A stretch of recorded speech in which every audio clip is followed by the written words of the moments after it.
Halo Malaysia, selamat pagi, salam sejahtera Malaysia. Malaysia kita punya, cintai Malaysiaku, kita jaga kita. Sebelum kita mulakan berita hangat pada hari ini, untuk anda yang baru pertama kali, silalah untuk sudi tekan butang subscribe, like dan share. Sila juga tinggalkan komen anda kerana setiap komen anda amatlah dihargai. Berita hangat hari ini daripada channel ini, Denyut nadi suara rakyat bergema terus-menerus di dalam channel ini. Setiap hari kita membawakan berita-berita terbaru yang pastinya dinantikan oleh seluruh rakyat Malaysia. Kita akan mulakan berita kita. 1, 2, 3. Berita mula sekarang. Salam sejahtera Malaysia, selamat malam. Berita terkini daripada malaysiakini.com baru saja diterbitkan. Reaksi terkini daripada Najib Razak selepas beliau dan pasukan peguam belanya kalah teruk di Mahkamah Persekutuan. Daripada Malaysia Kini, 16 Ogos 2022. Berita bertajuk Najib terkejut dan sangat kecewa. Bekas Perdana Menteri Najib Razak mendakwa beliau sangat terkejut dan sangat kecewa dengan keputusan hakim. Hakim daripada Mahkamah Persekutuan kerana tidak membenarkan permohonannya untuk mengemukakan bukti tambahan yang dikaitkan dengan kes rasuah SRC International bernilai 42 juta ringgit Malaysia. Katanya, saya percaya bukti jelas menunjukkan Hakim Muhammad Nazlan Muhammad Ghazali sangat memiliki konflik kepentingan. Dia sangat mengetahui transaksi 1MDB dan SRC dan oleh itu menganggap mempunyai pengetahuan peribadi mengenai kedua-dua entiti ini. Katanya lagi, saya percaya para penyiasat SPRM juga menyedari fakta ini, tetapi kami tidak dapat mengemukakan bukti tambahan.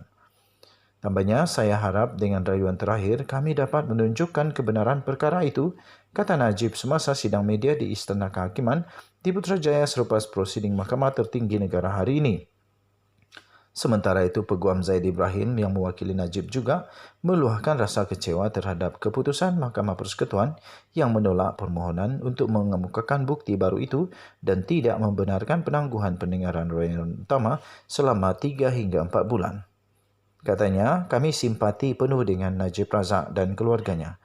Tetapi keadilan adalah jalan yang panjang. Kadang-kadang anda boleh mendapatnya di sini atau anda boleh mendapatnya di tempat lain, kata bekas Menteri Undang-Undang itu.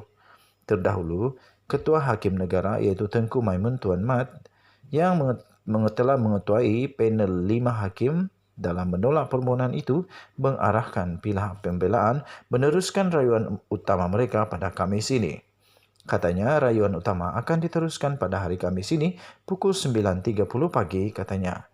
Ini merupakan rayuan bekas Perdana Menteri Malaysia itu yang terakhir selepas panel 3 hakim Mahkamah Rayuan pada 8 Disember yang lalu telah mengekalkan sabitan Najib dengan hukuman 12 tahun penjara serta denda 210 juta yang dikenakan terhadapnya oleh Hakim Mahkamah Tinggi Muhammad Nazlan Muhammad Ghazali pada 28 Julai 2020.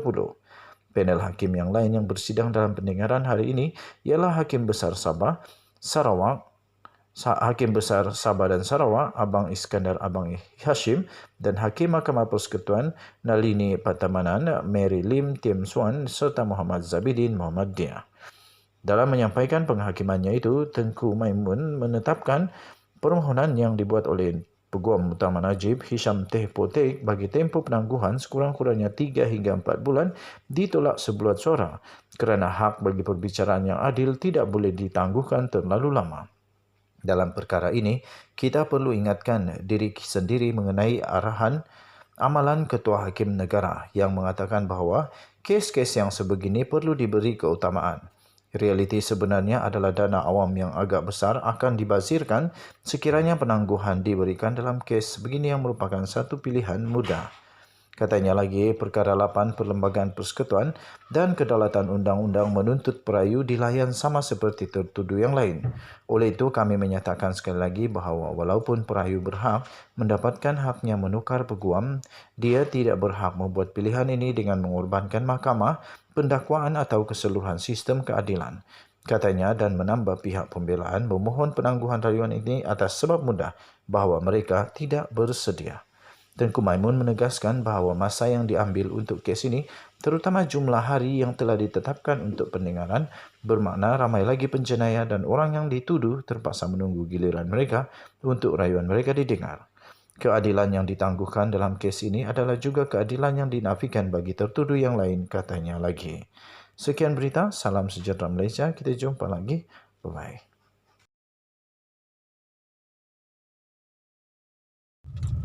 Salam sejahtera Malaysia. Denyut nadi suara rakyat bergema di channel ini. Saya tertarik dengan beberapa komen di dalam channel saya, yang apabila saya post video tentang Rafizi Ramli dedahkan tentang kepala LCS dan sebagainya, ada orang komen begini, Rafizi, kenapa tak nak bersuara? Kenapa tak nak bersuara pasal janji Pakatan Harapan selama 22 bulan yang tak ditunaikan? Semasa PRU, manifesto, semua manifesto, banyak manifesto Pakatan Harapan tak ditunaikan. Kenapa tak bising tentang perkara tu? Kata komen itu. Dan dia komen di ruangan komen untuk video pendedahan Rafizi. Okey, saya setuju. Rafizi, betul. Kenapa kamu tak nak komen tentang perkara itu? Tapi jawapannya mudah kot.